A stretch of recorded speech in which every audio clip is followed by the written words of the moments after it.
ఇవ్వడమే జగన్కి తెలుసు. బొబ్బిలి, పాయకరావుపేట, ఏలూరు సభలో ముఖ్యమంత్రి వైఎస్ జగన్ భూములు ఇచ్చేవాడే కానీ నీలా లాక్కునేవాడు కాదు చంద్రబాబు. ల్యాండ్ టైటిలింగ్ యాక్ట్పై దుష్ప్రచారం.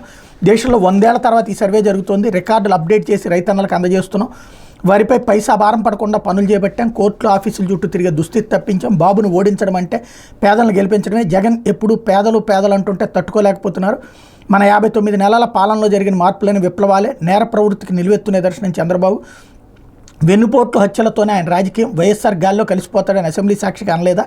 ఇప్పుడు జగన్ను చంపేస్తే తప్పేమిటంటున్నారు. చంద్రబాబు మాదిరిగా నాకు Z+ భద్రత లేదు, జగన్కి జనమే రక్ష అన్నటువంటి కాన్సెప్ట్ని హైలైట్ చేశారు. లేకపోతే భృతి అంతా భ్రాంతి అంటూ జాబు రావాలంటే బాబు రావాలంటే 2014 ఎన్నికల్లో ప్రచారం. కరపత్రాలు వేసి ఊరూరా పంపిణీ. ఇంటికో ఉద్యోగం లేదంటే నెలకు 2000 నిరుద్యోగ భృతి ఇస్తామని హామీ. అధికారంలోకి వచ్చాక 4.5 ఏళ్ల పాటు ఆ ఊసే లేదు. ప్రతిపక్ష నేత అసెంబ్లీలో బాబుని ఉక్కిరిబిక్కిరి చేస్తే అసలు ఆ పథకమే లేదన్న అచ్చెన్న ఆ ఒత్తిడి తట్టుకోలేక 2017-18 బడ్జెట్లో నిరుద్యోగ భృతికి 500 కోట్ల కేటాయింపు అయినా అమలు చేయని చంద్రబాబు 2019 ఎన్నికలకు 6 నెలల ముందు ముఖ్యమంత్రి యువనేస్తం పేరుతో పథకం నెలకు 1000 చొప్పున ఇస్తామన్న ప్రకటన. సవాల ఆంక్షలతో కేవలం 12 లక్షల మంది నిరుద్యోగులకు అర్హత. కానీ 2018 అక్టోబర్లో కేవలం 40 కోట్లు విడుదల. చివరికి 1.62 లక్షల మందికి మాత్రమే అర్హులని తేల్చిన బాబు.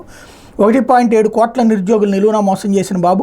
ఎన్నికలు రావడంతో మళ్ళీ యువతకు గేలం. నెలకు 3000 నిరుద్యోగ భృతి అంటూ మాయమాటలు. బాబు గత చరిత్ర చూడండి, ఆయన నమ్మొద్దంటూ యువతకు విద్యావేత్తలు, మేధావులు హితవు. ఇక్కడే అసలు పాయింట్. వీళ్ళు రాసింది కరెక్టే, నిరుద్యోగ భృతి అన్నటువంటి దాంట్లో మోసం. అదే సందర్భంలో వీళ్ళు చేస్తున్న మోసం ఏంటి? 1.7 కోట్ల నిరుద్యోగులు అంటే 2 కోట్ల మంది నిరుద్యోగులు ఆంధ్రాలో ఉన్నట్ట. అప్పుడు వాళ్ళని అట్లయితే కనుక వీళ్ళు ఇచ్చిన ఉద్యోగాలు 2 లక్షలే కదా మరి జగన్ వచ్చిన తర్వాత ఇచ్చింది. అంటే మిగతా 1.98 లక్షల మంది నిరుద్యోగులుగానే ఉన్నట్ట. ఎందుకు ఈ దిక్కుమాలినటువంటి మ్యారేషన్స్ అర్థం కాదు. అయితే మధ్యతరగతికి మరింత భరోసా. వైఎస్ఆర్సీపీ నవరత్న